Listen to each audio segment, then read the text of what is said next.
söhbət etmiş olacaq. Odur ki, diqqətiniz günə davamda olsun və hal-hazırda da Azərbaycan televiziyasının efirində günə davam deyib sizinlə bərabərik. Və vaxt gəlib çatır ki, qonaqlarınızı dəvət edək və ilk qonağımız təbii ki, bugün Bakıda keçirilmiş yarmarka ilə bağlıdır. Və bu yarmarka bir neçə gün öncə Sumqayıt şəhərində keçirildi, hal-hazırda Bakı şəhərində keçirildi və bölgələrimizdə də keçirilir. Və insanlar bundan necə yararlana bilərlər? Bax, bu kimi suallarımız olacaq. Əsas məqsəd nə idi yarmarkanın keçirilməyində? Odur ki, vaxt itirmədən qonağımız gəlsin və suallarımızın cavabını eşidək. Dövlət Məşğulluq Agentliyinin Sosial Tərəfdaşlarla İş Departamentinin müdür müavini Vüqar İmanov. Xoş gəlmişsiniz Vüqar müəllim. Sizi dəvət ediyoruz stüdyamıza.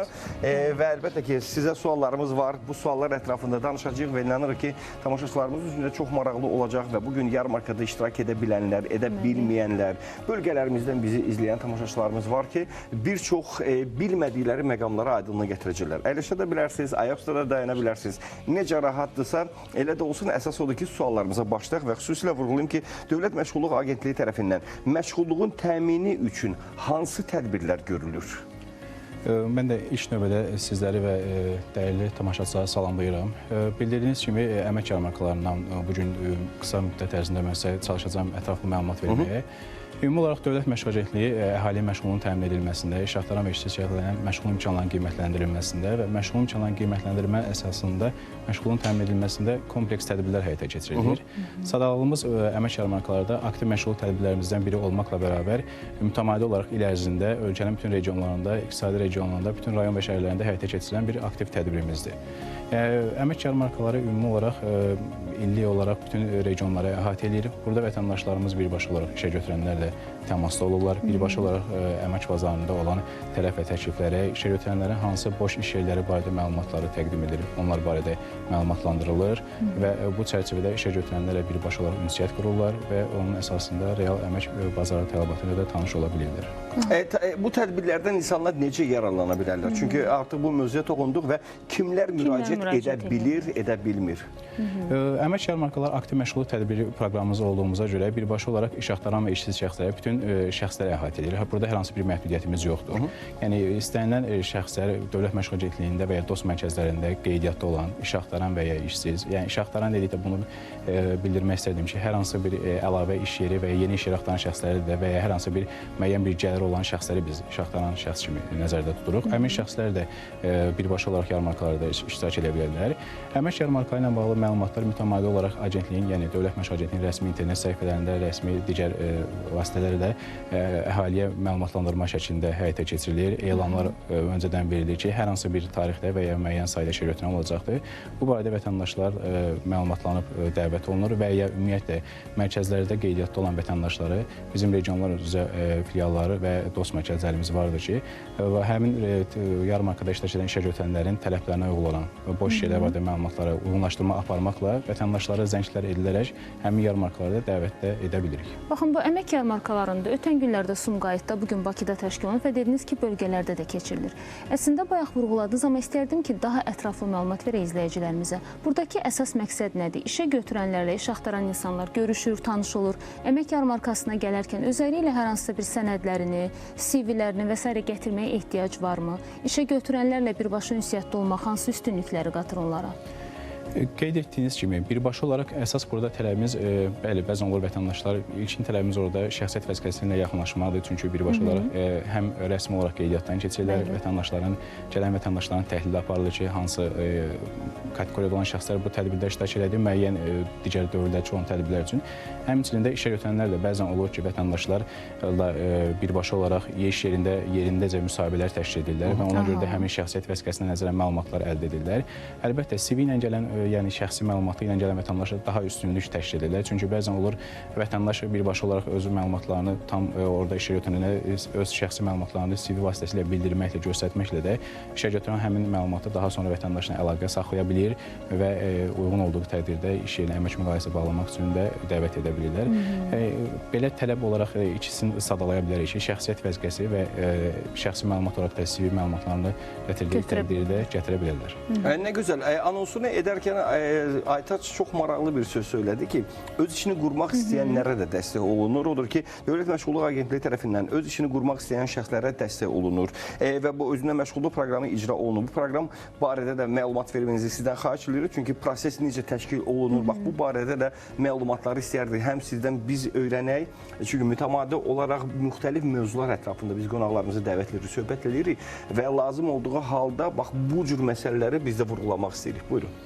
Özünə məşğulluq proqramı Dövlət Məşğulluq Agentliyinin apardığı, yəni aktiv məşğulluq tədbirlərindən, deyərdim ki, ən böyük aktiv məşğulluq tədbirlərindən biri hesab edilir. Özünə məşğulluq proqramı qısa anlayış olaraq şəxsi müstəqil surətdə və ya dövlət dəstəyi ilə işlə təmin edilməsi anlayışına gəlir.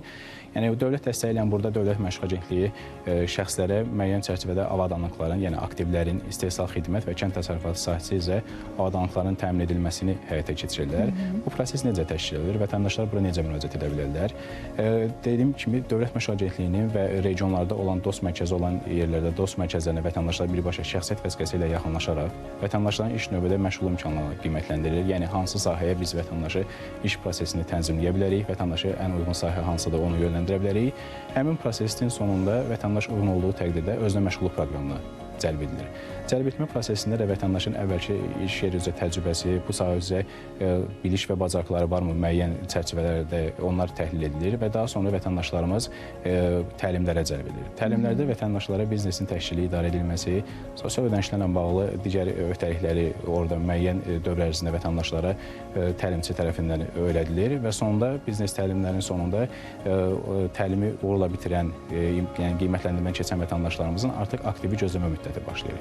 Və daha sonra vətəndaşa aktivlər təmin edilir. Bir il ərzində aktiv vətəndaşların mülkiyyətinə müqavilə əsasında verilir və bir il ərzində agentlik tərəfindən müəyyən dövrlər ərzində monitorinqlər həyata keçirilir ki, verilən aktivlər düzgün şəkildə istifadə edilib və ya hər hansı bir səbəbdən istifadə edilməyib. Yekunda biznesin sonunda uğurlu olduğu təqdirdə isə həmin əmlaklar vətəndaşın şəxsi mülkiyyətinə verilir. Yəni bunun üçün də əlavə bildirmək istəyirəm ki, bütün iqtisadi regionu əhatə edir. Yəni sırf Bakı və ya hər hansı bir sahədə deyil, bütün ölkə çərçivəsində də vətəndaşlarımız birbaşa olaraq müraciət edə bilirlər.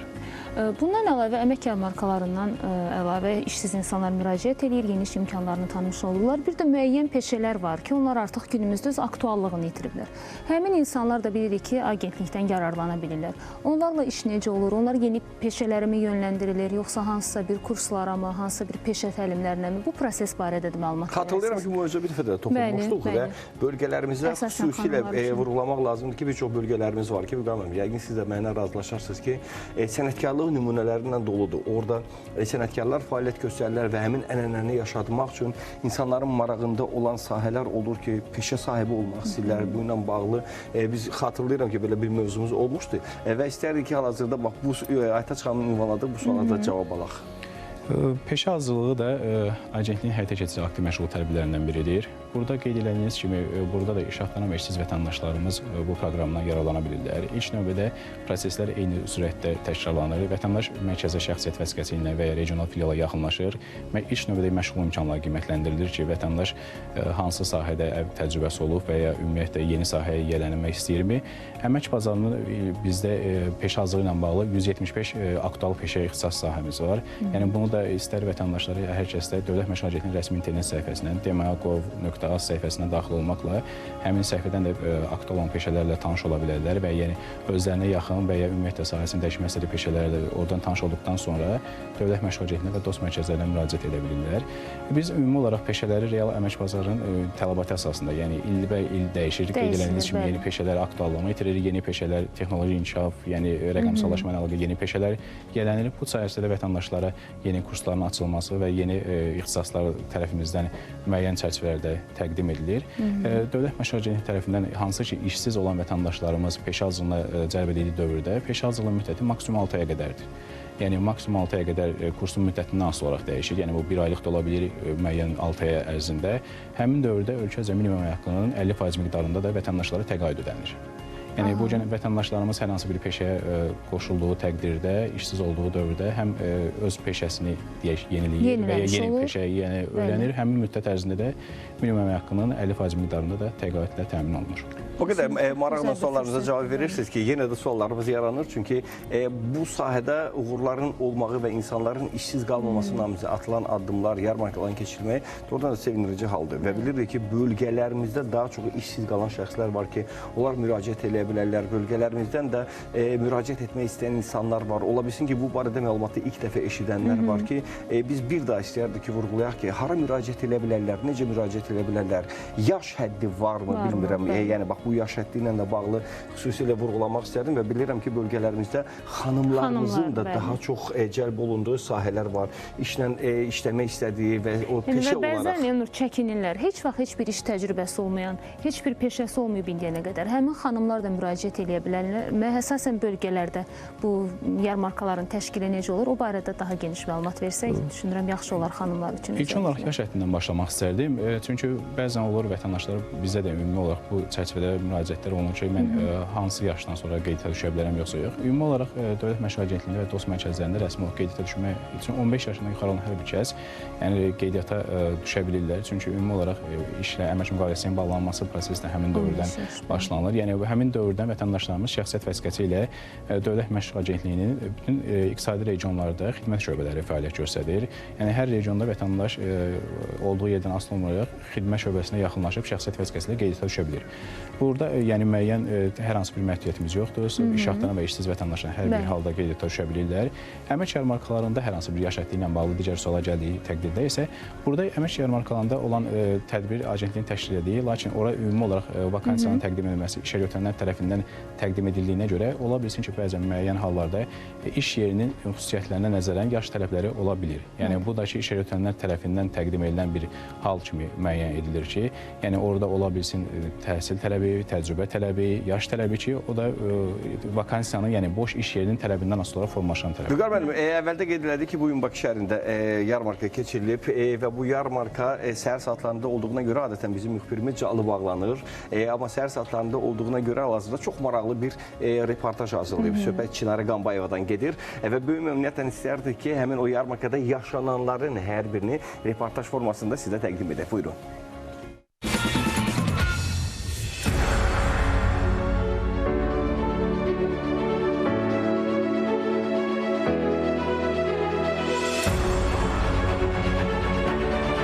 Bakı vaxtı ilə saat 11:00. Hər kəs hazırdır. Müəssisələr yeni əməkdaşları ilə tanış olmağa, iş axtaranlar isə bəlkə də elə bu gün həyatlarının yeni mərhələsinə qədəm qoymağa.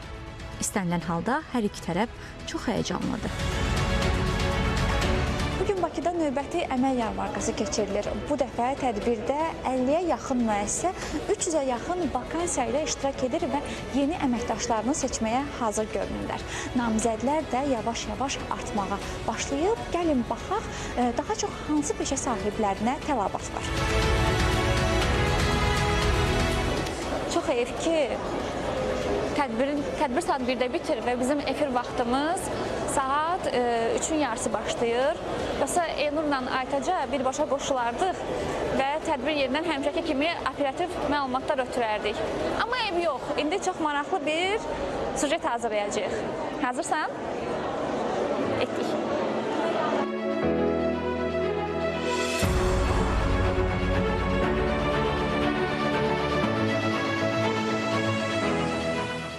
İş axtaran gənclər, təcrübəli mütəxəssislər və yeni məzunlar.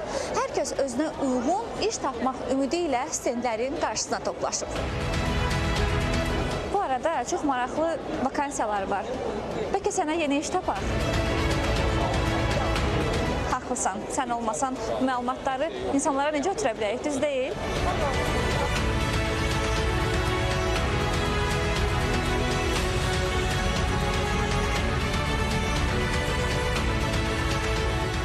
Vakansiyalar əsasən satış, maliyyə, təhsil və xidmət sahələrinə əhatə edir. Burada namizədlərin CV-ləri yerindəcə qəbul olunur və ilkin müsahibələr keçirilir. Yaxınlaşmışam, onlara bir neçə iş təqdim ediblər. Onun arası mən resepsiyon seçmişəm. Mühasibatlığı mən Dövlət Məşğulluq Agentliyi tərəfindən kursu bitirmişəm. 4 aylıq kurs idi. Əlavə olaraq da mən peşə lisey üzrə, yəni təhsilim var, orta ixtisaslıyam. Yəni çox istəyərdim ki, mühasibatlıq üzrə, yəni işləyəm və yaxud da satıcı üzrə, yəni iş axtarıb işləyə biləm. İşlədiyim müddət ərzində də mən sadəcə sənədlərin saxlanması şöbəsində mütəxəssis vəzifəsində çalışmışam. İstəyərəm ki, bundan sonra tapdığım işdə, yəni ixtisasıma uyğun olub bu işlə davam edeyim. Artıq bu stenddə növbə yaranıb. Görünür, yaxşı təkliflər var.